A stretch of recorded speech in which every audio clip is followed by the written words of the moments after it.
was up at the farm and fell off a rock, dislocated it and broke my leg and did quite a bit of damage. So I was told that I wasn't going to play footy again, and for me footy's a pretty massive part of my life. That was pretty devastating to hear those words. When I was asked about how I was going, I just said, oh, I'm going well, going fine. Just toughed it out.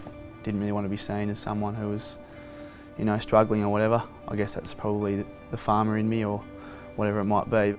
Then going on from that, I just got to a point where I just couldn't not talk about it because it was just eating me up.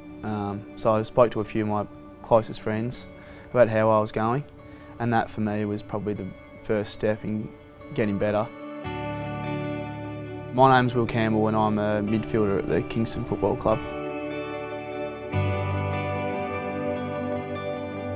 I couldn't run or anything at that stage and I could hardly work, so I was pretty much at home, just in bed or on the couch. Couldn't really go to the gym or anything, so I was really alone.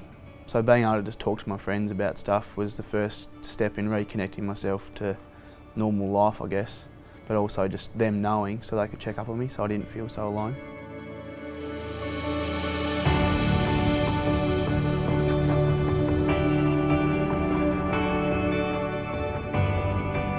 I guess for me, hearing some of my best friends talk about how low they actually are hit home quite a lot.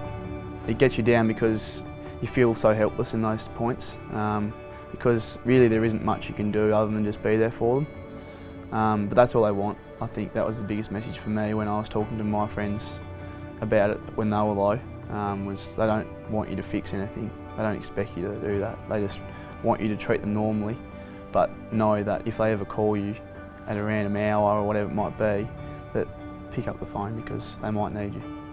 When I was down and sad and whatever, I was still Will Campbell, I was still the same person.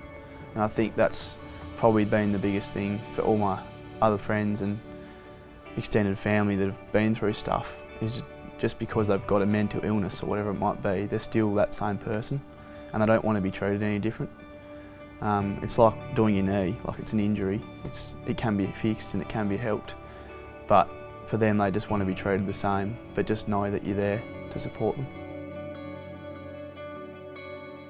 Probably the main message that needs to be shared, I think, is just to speak up, and it doesn't matter who it is.